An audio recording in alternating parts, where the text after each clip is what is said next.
Good evening, friends. This is your host to welcome you through the creaking door into the inner sanctum.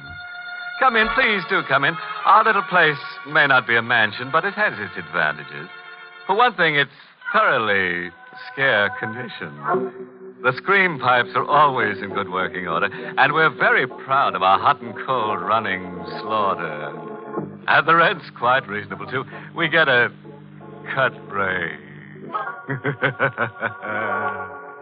As the trunk murderer caught by the police and asked for the whereabouts of his latest victim murmured, it's in the bag.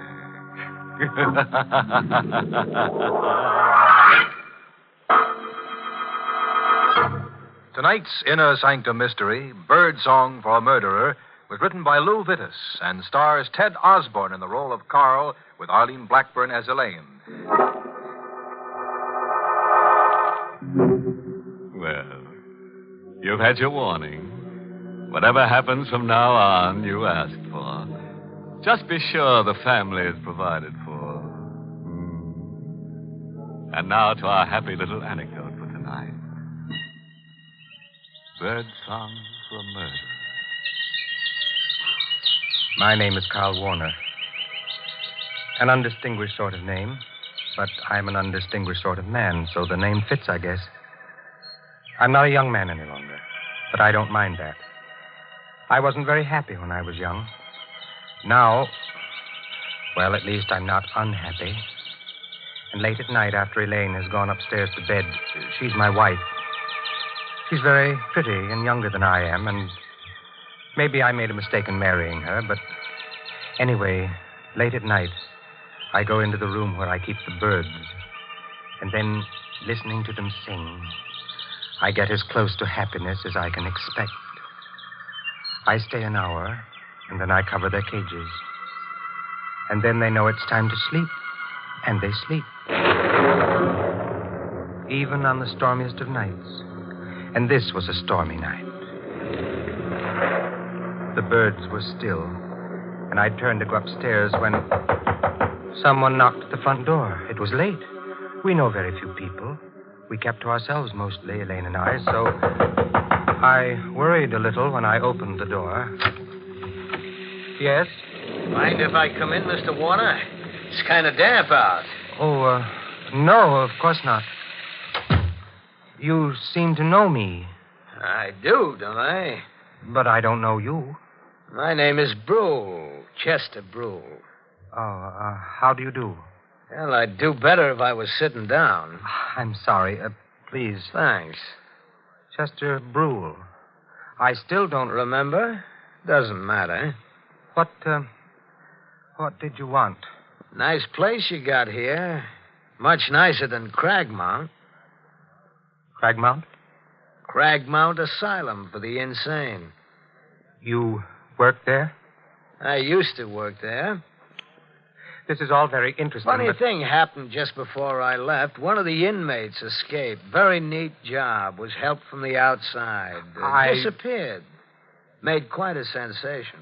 It must happen frequently. Not as frequently as all that. Besides, this baby was a homicidal lunatic. Homicidal? That's right.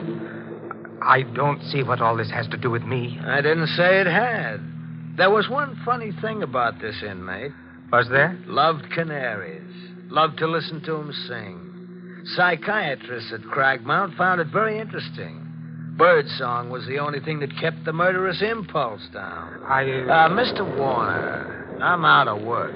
That's too bad. You're not doing badly. Nice house, furnishings. Didn't I hear canaries singing before I come into the house? Maybe you did. So, 5,000 in the morning? No. I think yes. Otherwise, Cragmount will be happy to hear from me. 11 Crescent Place, room 2B, in the morning. You can show me to the door now. Of course. Good night, Mr. Warner. Till we meet again. I watched him go into the blackness, and the blackness swallow him. And then I went back into the house. I stopped at the foot of the stairs leading to the bedrooms. And then I turned and went into the aviary. The birds were quiet. I thought for a moment of taking the covers off the cages and letting the birds sing. And then I thought that night it might be better if I didn't let the birds sing.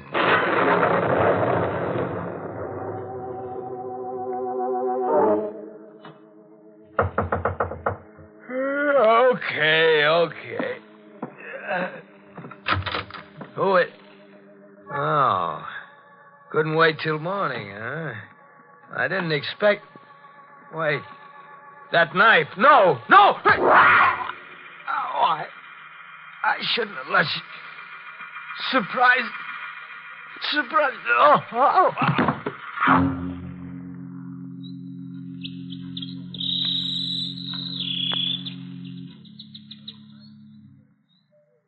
It had been a bad night. I couldn't have slept more than 2 or 3 hours. Fortunately, Elaine and I had separate rooms, and at breakfast the next morning, she was fresh and young and beautiful. Carl. Hmm? Why are you staring at me in that funny way? Nothing. You really shouldn't read it, Niels. Oh, it's only the paper. So many exciting things happen. I can't wait till I get to them. Still... Oh, isn't that terrible? What is? A man was murdered last night. Not very far from here. In Crescent Place. Crescent Place? It's an odd name. Chester Brule. Carl, your coffee cup. I'm sorry, but I wish you wouldn't read the paper. It says that his canary, he had a canary, Carl, was singing when the landlady found the body. Oh, that's pathetic. Elaine, I told you not to read that paper. Darling. Give it to me. Carl, you're tearing the paper up. What's the matter? I'm nervous this morning. I don't remember your ever having been like this before. I told you I was nervous. Look, darling, why don't you go into the aviary? Listen to the birds for a while. You love them so, and they have such a nice effect on you. I went into the aviary, as she suggested, and listened to the birds. It was quite a little while before I stopped trembling. Carl? Yes, dear? Come into the kitchen. All right. I've been washing the breakfast dishes, darling, and found this among them. The carving knife. Isn't that funny? And besides, look at it. The blade's all covered with brown stains. I see. Sure, I washed it after dinner last night. Did you use it for anything? No, darling. Give it to me. I'll wash it now. Oh, I can do it. I just wondered. Oh, the door. Will you... No, give me the knife. You answer the door. But... I said you answer the door. Well, all right, but there's nothing to shout about. I don't know what's the matter with you this morning. I washed the knife. Quickly but carefully. Very quickly. But very carefully. Didn't take long. The stains hadn't hardened much. The brown stains. Carl? Yes? Someone to see you, a man. What does he want? Well, he didn't say, except that it was important. I'll go see him. He said he's a lieutenant from the police. There are 17 steps between the kitchen and our living room. I know, because I counted them while I was walking to see Lieutenant Gregg of the police. 17 steps to make my face polite, relaxed, smiling. But would I be able to hide the trembling of my hands? You're Lieutenant Gregg. My wife said you wanted to see me. That's right. Have I been parking in the wrong place again? I'm afraid this isn't so simple. Oh, you're beginning to frighten me. What is it about? Murder? Oh? Mr. Warner, did you know a man named Chester Brule? Chester Brule? Well, I can't say offhand. I've such a bad memory for names. I may or may not. Why? He's the man who was murdered last night. Well, if I'd murdered him, I'd certainly remember his name. Of course. You understand this is just routine. You see, we found your name and address in Brule's address book. I see. We thought you might be able to help us. The fact that my name was in his address book doesn't prove anything? Of course not. Would the fact that Brule used to be an attendant in an insane asylum mean anything to you? Why should it mean anything to me? Well, I didn't say it should, Mr. Warner. I just Well, it thought- doesn't. Well, I guess that's that. Sorry to have bothered you, but we have to check every possible lead. I understand. I'll be going along now. Well, let me take you to the door. Funny thing, there was a bird cage in Brule's room with a canary in it, singing its head off. Oh? Well, lots of people are fond of canaries. Oh, sure. What was funny about it is that Brule's landladies swear Brule never had a bird. That is funny. The way it looks, the killer knifed Brule and then left the cage and the bird in it behind him. Doesn't make any sense unless you figure the guy who killed Brule was insane. Lieutenant Gregg of the police walked down the front path, across the sidewalk to a small black car, and drove away. I shut the front door. The birds had been quiet, but the slam of the door maybe started them off. And I knew that somehow I would have to get the cage and the bird in it out of Brule's room. I didn't know how I'd do it, but I'd do it, no matter how insane it was.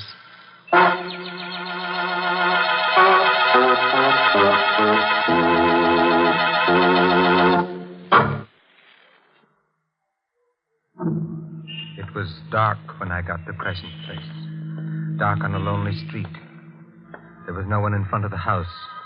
Nothing to show that a man had died inside, horribly, the night before. Blood welling from his throat. The door was open. There was a dim light in the vestibule, leaving the stairs beyond in darkness. I went up them to the second floor. There was no one in the corridor.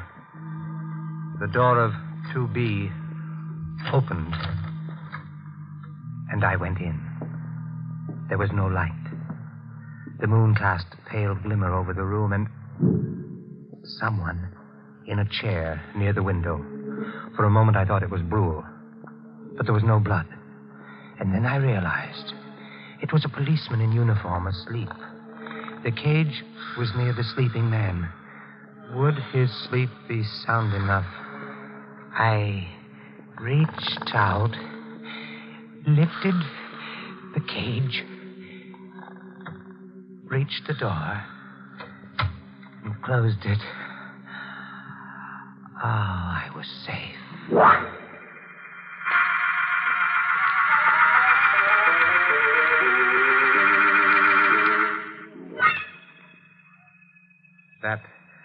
That would be a problem. I should have killed it instead. I left it at a pet shop where I'd gone and done business once, and then went home. Carl? Yes? Oh, I'm so glad you're home, dear. That Lieutenant Gregg is here again. He's in the bird room, dear. The bird room? Yes. I was in there with him for a while, but then I couldn't stand all the noise. Excuse me, Carl, but you know I don't like their singing. Why did you take him to the bird room? Well, he asked me to. All right. I'll go in there now. Well, don't let him keep you very long, darling. You're not well. I'll try not to let him keep me. Lieutenant Gregg. Hello, Mr. Warner. Quite a collection of canaries you got here. Yes, I have. Like them, huh? I wouldn't be likely to keep them otherwise, would I? Yeah, I suppose not. Were you home all last night? Of course. That is still about Chester Brule's murder? Uh-huh. Your wife and you sleep in the same room, huh? That's none of your... No. More convenient that way. Only trouble is she couldn't swear to your being around all night. Why should she have to? No reason at all, just the way a policeman's mind works. Funny thing happened a little while ago. Somebody walked into Brule's room and walked right out again.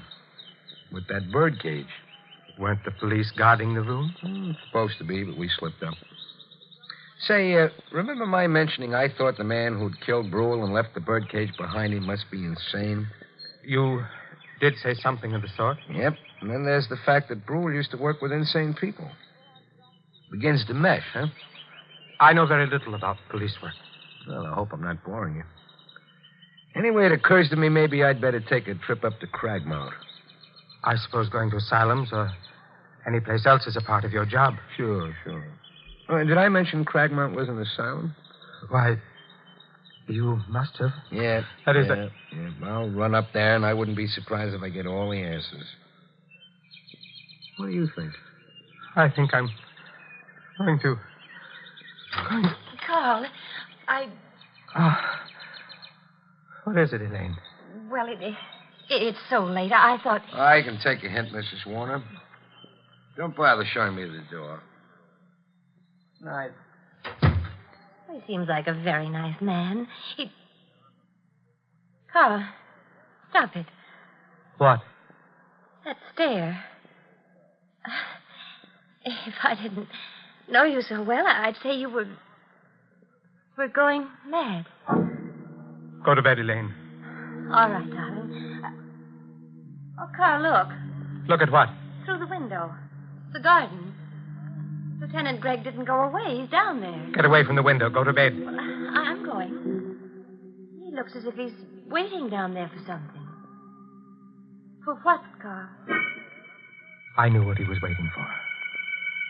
Elaine went to bed. To sleep. I went to my room. I didn't put the lights on. From my window, I could see him. It was very still in the house and outside. I went away from the window. Sat down. I knew I mustn't go to sleep. Things happen when you sleep. Terrible things. But I hadn't slept well the night before. Not well at all. And there'd been the strain of the day.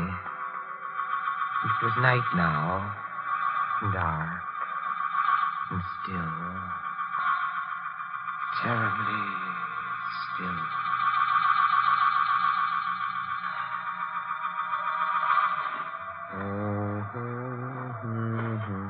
Gargan? Gargan?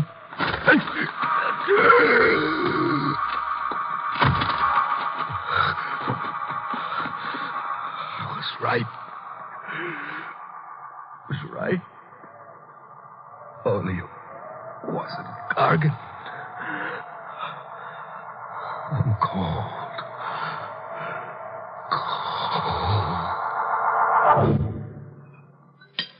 Oh, it's such a lovely morning, Carl. Lovely. I looked for Lieutenant Gregg as soon as I got up.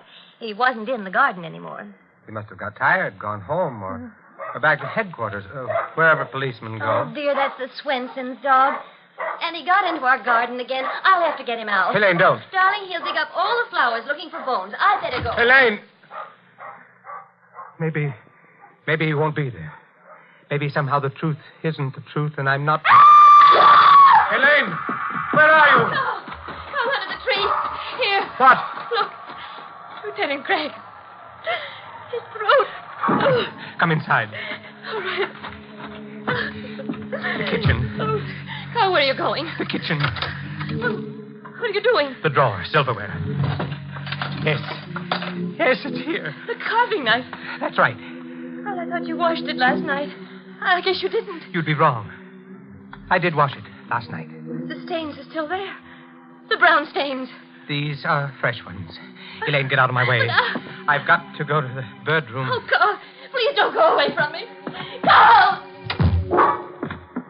I was holding the carving knife in my hand. I started to put it down. And then I held onto it anyway. It would make taking the covers off the cages awkward, but I held onto it anyway. The birds were still. They'd remain still unless I took the covers off. Elaine. Carl, you must tell me. What's wrong? Don't come any closer. What? Elaine, please. Not any closer. You've got that knife in your hand. Yes. The one with the brown stains. Oh, Carl. Shh, don't say anything. Carl, the night before last. Elaine, don't ask questions. That's dangerous. You were out of the house. No. Last night, when Lieutenant Gregg was killed. I was asleep. You have the knife, Carl. Yes. Give it to me. No. Please, Carl. No. Stay where you are. All right. You may keep the knife. Because... Look, Carl. A revolver. Yes. Lieutenant Gregg's revolver. I looked at her. There was a flush on her cheek. She was fresh and young and very beautiful and quite insane. Elaine, give that to me. Oh, no. No, I took it from Lieutenant Gregg last night. After he stopped crying. He always cry when you... Elaine. I didn't like the way you'd been looking at me, Carl. You were thinking bad things about me. You were thinking that maybe you'd have to send me back to Cragmount. I wasn't. You were, Carl. I knew you were. After Chester Brule died. Elaine. Stop where you are. All right, Keep your hand away from the birdcage. Don't pull the covers up. Stop! Carl, I've hurt you. Never mind. But I didn't want to. Oh, Carl. Are you going to cry? Like the others? I'll try not to. Because I wouldn't like that. I know. I'm sorry I hurt you. Doesn't matter. It was my fault. I loved you too well. I really killed those others. Not you, my dear. Oh, that's a very silly thing to say. And I'll become quite angry. I am quite angry. Carl. Carl, you silly. You pulled the covers off the cage. Carl. Oh, Carl, I'm speaking to you. Those birds, I don't like them. Carl? Oh. Oh, poor Carl. He's dead. I loved him. Now he's dead. But anyway, he didn't cry. He didn't cry.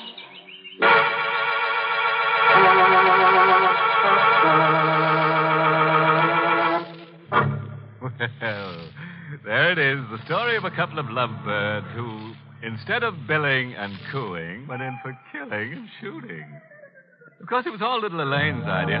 All Carl did was cover up. Too bad he got shot for it. However, the police would have nabbed him for murder anyway. So you could say he paid a high cover charge.